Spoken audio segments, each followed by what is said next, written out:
Hingga akhir 2022, ada sederetan bank sentral yang memborong emas dalam jumlah besar. Kabarnya ini tuh dilakukan karena kekhawatiran akan terjadinya resesi di tahun ini. Dan ningkatin pasokan emas itu menjadi salah satu cara untuk mereka mengantisipasi. Lantas gimana ya pengaruhnya dengan emiten emas yang ada di Indonesia? Bersama saya Enrico Gani, kita akan diskusikan di Stokbito kali ini.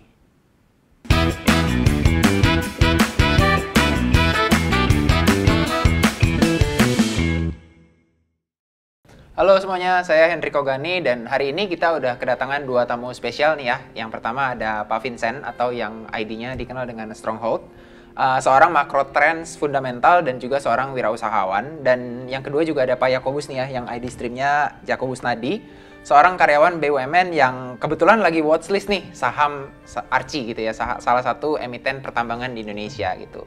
Selamat pagi Pak Yakobus, Pak Vincent. Selamat pagi. Kita ngobrol-ngobrol sedikit ya Pak ya tentang emas gitu ya. Nah, mungkin mau nanyanya ke Pak Yakobus dulu nih Pak. Kalau sepanjang 2022 nih ya Pak ya, kan kalau kita ngelihat emas tuh naiknya cuma 0,44% nih Pak, kalau di data saya gitu ya. Tapi yang menarik di akhir 2022 itu gold rally nih Pak, dari 1.600 di November terus sampai 1.900 di awal Januari 2023 gitu Pak. Kan lumayan tuh ya Pak ya, kenaikannya lumayan banget. Dan kira-kira Bapak melihatnya apa sih Pak yang menjadi pendorong gitu Pak dari kenaikan harga emas ini? Oke, kalau dari aku mungkin aku bisa jelasin kurang lebih ada 3 alasan ya. Jadi yang pertama tadi ada kaitannya dengan yang Mas Riko sebut mungkin terkait resesi ya. Iya. Nah, cuman kita harus lihat dulu apakah memang setiap kali adanya resesi itu harga emas itu bakal naik atau enggak gitu. Oke. Nah, mungkin untuk melihat untuk mengetahuinya, kita bisa melihat dari historinya. Nah, aku ambil aja contoh 3 histori resesi terakhir ya. Iya. Jadi resesi yang pertama itu mungkin kita tahu di awal tahun 2000 itu ada resesi yang penyebabnya itu adalah bubble.com. .com bubble, ya. Betul. Nah, di situ resesinya itu terjadi sekitar bulan Maret sampai November 2001 kalau nggak salah.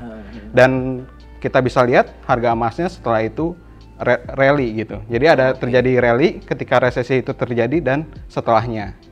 Nah, resesi yang kedua kita lihat waktu itu Great Recession di tahun 2008. Oh itu ya, subprime mortgage ya? Betul, subprime mortgage ya. Nah, itu resesinya cukup panjang. Jadi dia mulainya dari Desember 2007 sampai Juni 2009. Yes, betul. Nah, di situ juga kelihatan harga emasnya pun rally. Bahkan cukup kencang di situ harga emasnya rally. Kenapa? Karena banyak bank sentral melakukan easing besar-besaran pada saat itu. Quantitative easing ya, cetak duit ya Pak ya? Betul, cetak duit. Nah, yang terakhir, resesi yang terakhir tuh kemarin kita alamin waktu COVID. Betul.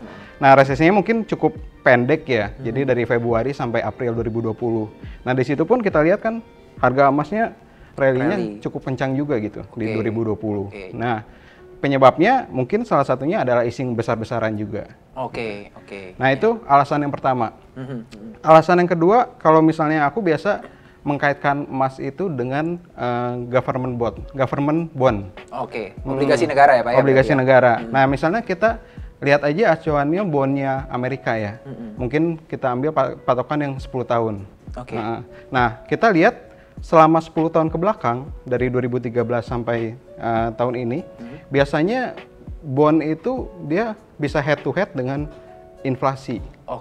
Kenapa? Yieldnya ini berarti yieldnya, ya Pak ya? Betul. Kenapa aku kaitkan antara emas, bond yield dengan inflasi? Karena ketika bond yield itu bisa di atas inflasi, maka bond lebih menarik daripada emas. Gitu.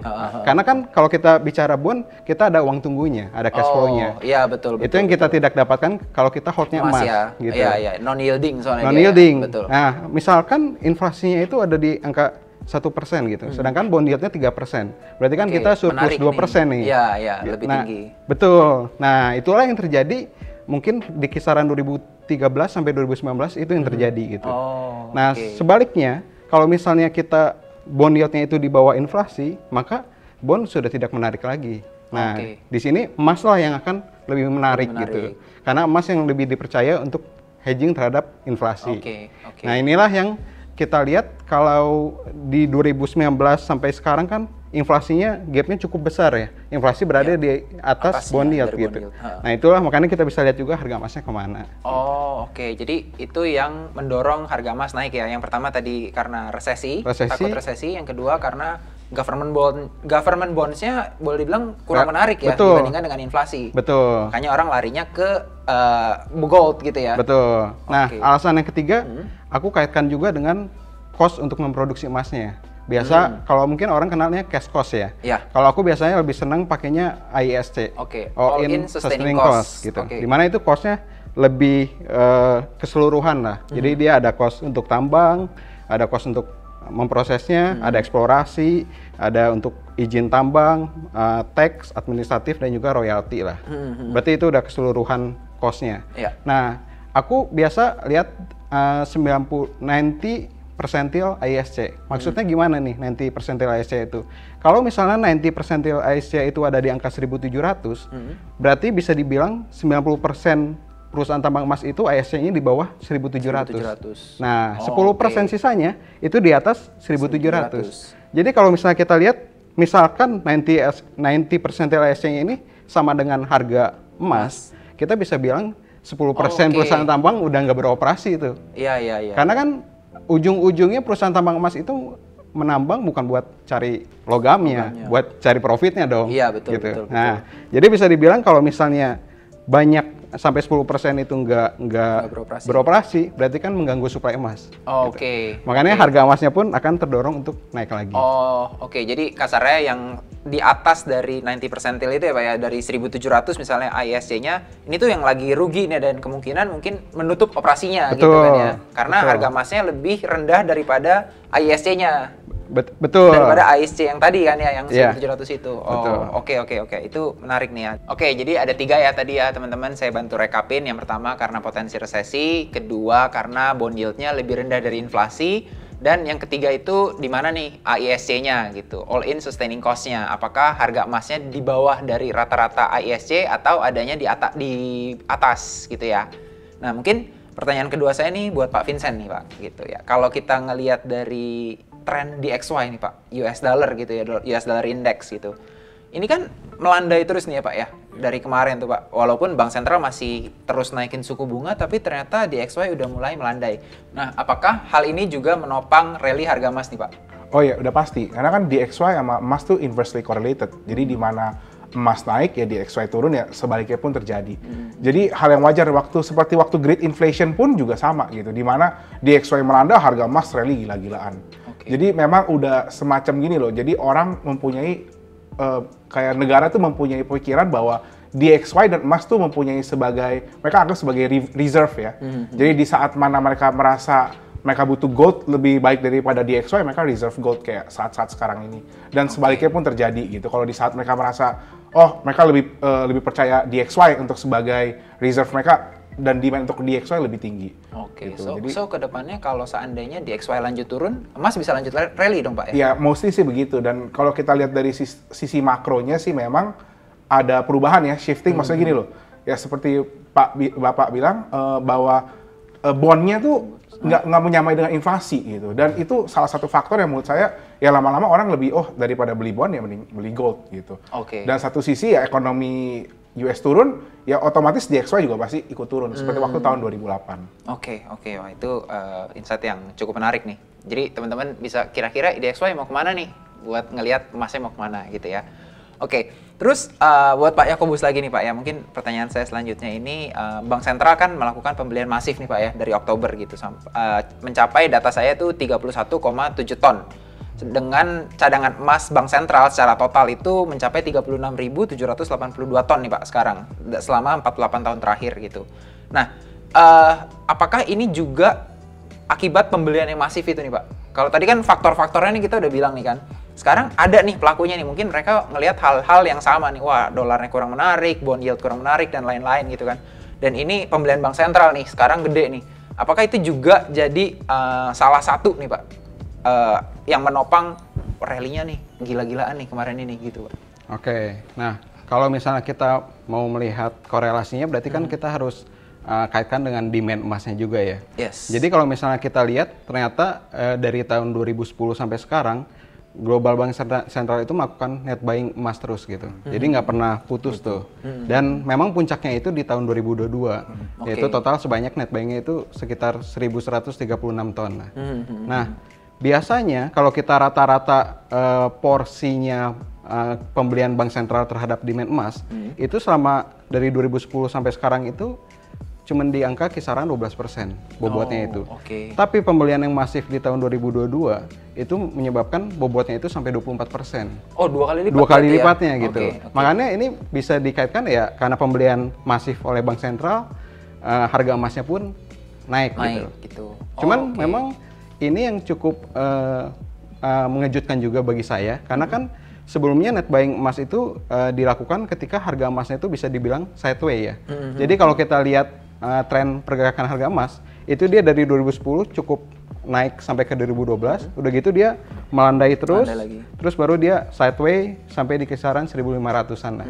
Nah di atas 2019 sampai sekarang dia uptrend gitu, naik terus.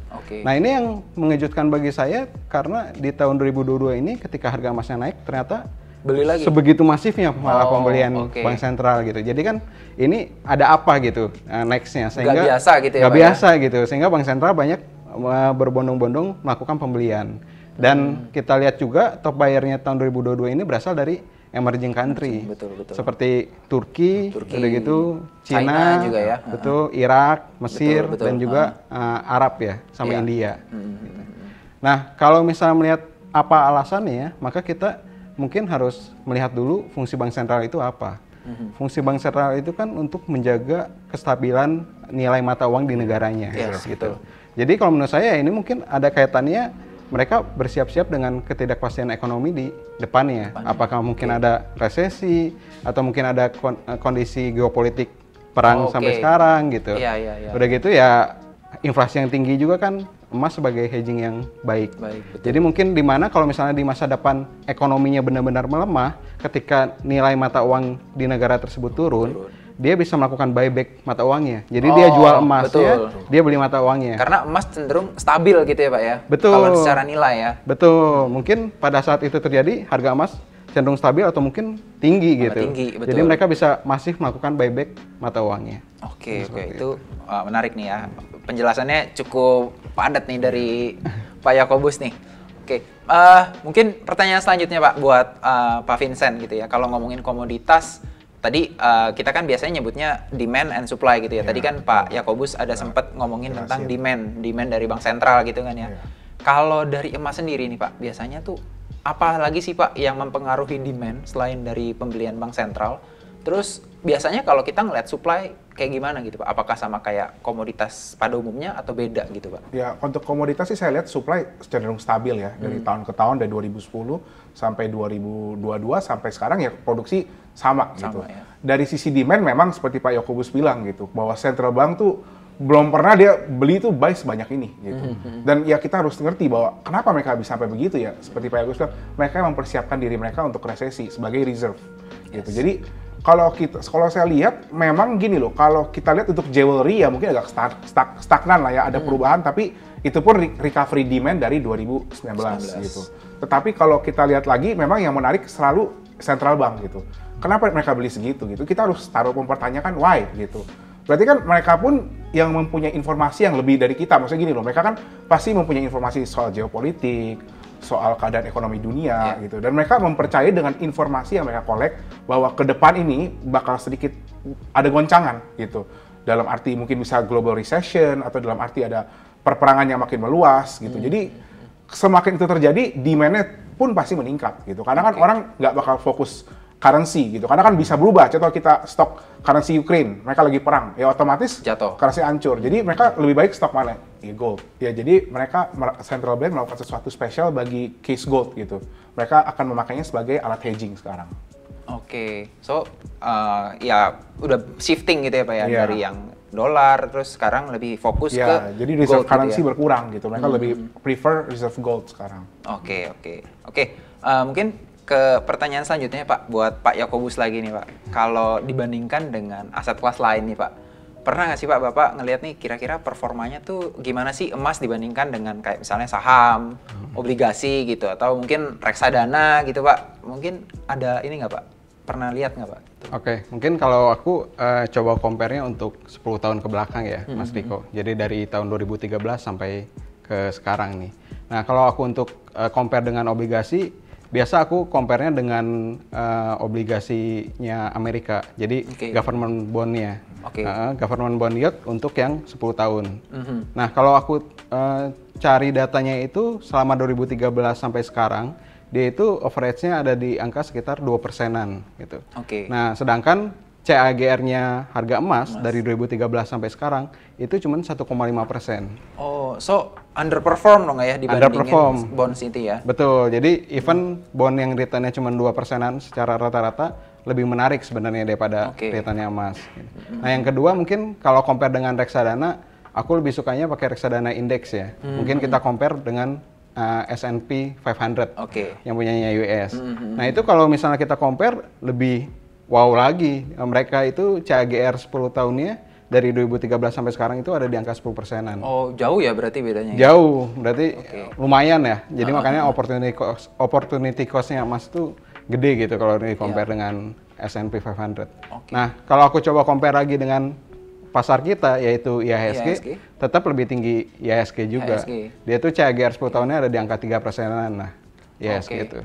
So dibandingkan dengan aset-aset lainnya sebenarnya emas itu jauh underperform lah ya Pak ya? Betul. Ya, untuk 10 tahun terakhir ini benar sih, saya juga lihat. Tetapi anehnya ini, kalau ditarik lagi nih tahun 2000 awal, kalau performance SP 500 sama gold, anehnya bisa lebih outperform gold. Kalau tadi tahun 2000 gitu. Tapi memang in these 10 years, betul, gold underperform banget sih.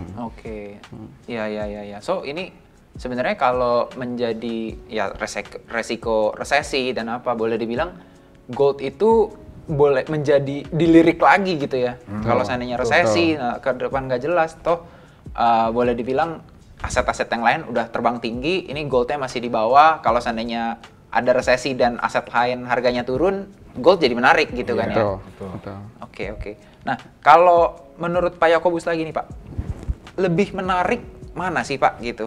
Apakah kita investnya ke gold atau saham goldnya gitu, si minersnya gitu ya? Lebih menarik mana Pak kalau menurut Bapak? Oke, kalau misalnya kita berbicaranya untuk investasi, menurut saya lebih menarik untuk saham goldnya. Kenapa? Karena yang pertama, emas itu tidak memberikan uang tunggu ya. Jadi dia itu nggak ada cash flow-nya, terus dia nggak ada growth-nya juga. Jadi kalau misalnya kita pegang emas hari ini 1 kilo, ya 5 tahun kemudian, 10 tahun kemudian masih tetap 1 kilo emas gitu. Nggak ada pertumbuhannya.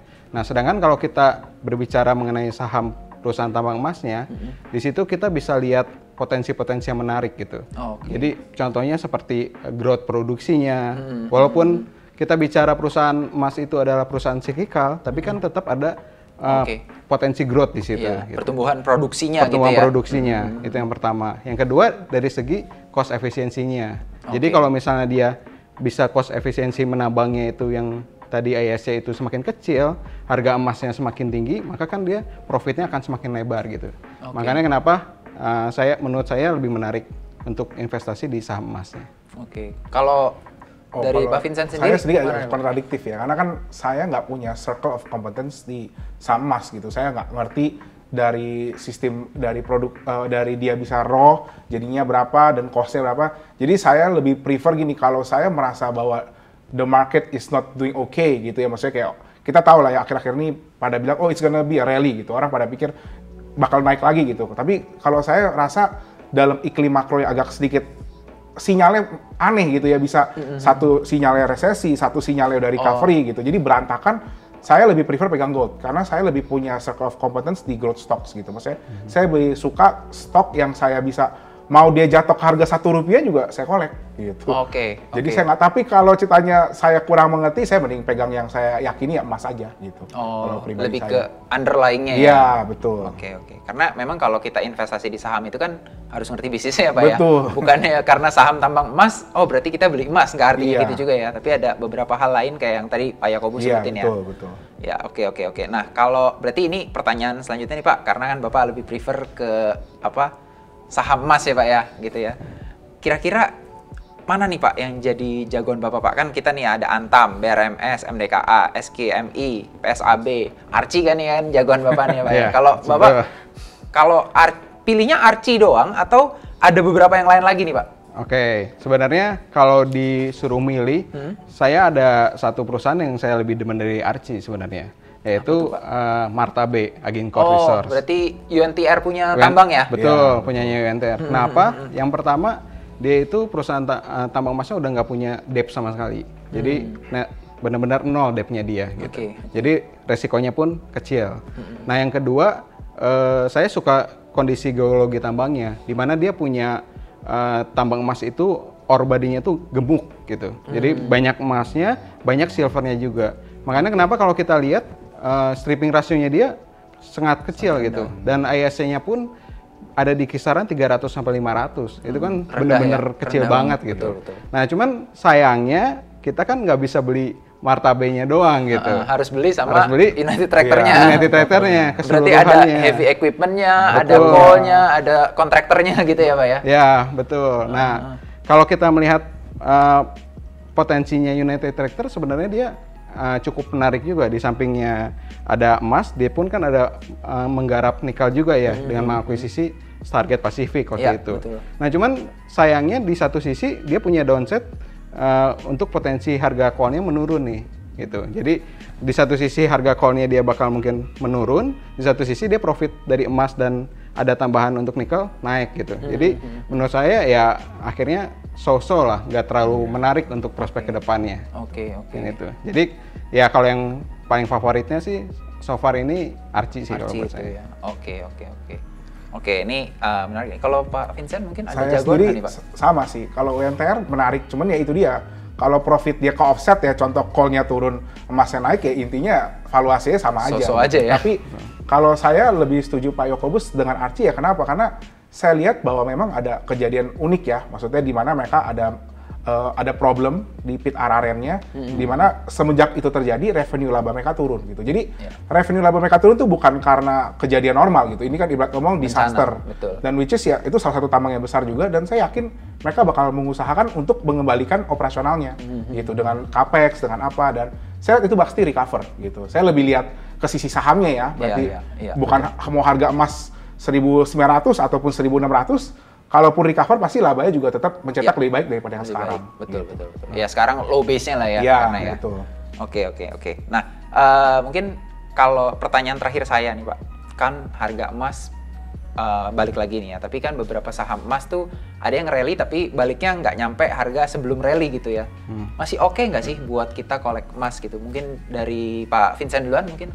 Oh, kalau saya sih lihat kalau yang paling safe ya, kalau ngomong ya Antam gitu ya, Merdeka ya, tapi kan memang valuasi mereka sudah overvalued semua gitu, maksudnya udah hype lah, udah premium gitu, orang juga tahu ada nikel, ada emas, ada apa gitu. Jadi kalau dari sisi saya investor, saya melihat nggak ada, ya kurang menarik gitu. Tetapi ya kalau Archie, saya anggap itu sebagai turnaround stock gitu, di mana dia bukan saham yang kita lihat value-nya, tapi karena memang value-nya tertekan karena kondisi tertentu gitu. Jadi saya lihat lebih menarik di sisi Archie-nya gitu. Tapi saya sendiri juga lihat harga Archie juga masih di bawah gitu. Jadi menurut saya safe buy lah. Dengan valuasi sekian dan ada potensi untuk earnings potential yang naik dan juga surprise earnings, ya menurut saya masih aman ya untuk saham kayak gitu. Tapi kalau Antam atau UNTR ya itu resikonya udah kecampur sama coal dan nikel dan yang lain-lain. Dengan tambang-tambang lainnya atau segmen usaha lainnya gitu ya.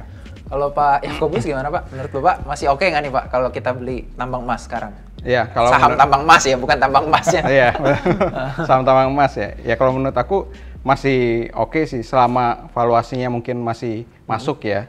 Ya masih enak untuk dikoleksi gitu. Jadi kalau aku sendiri kan memang lebih prefernya ke Archie ya.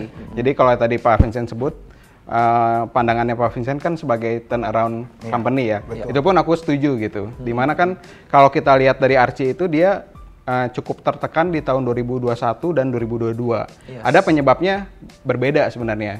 2021 itu penyebabnya dia sebenarnya lebih ke fase development, di mana dia sedang development pit RRN-nya dari staging 3 ke staging 5 gitu.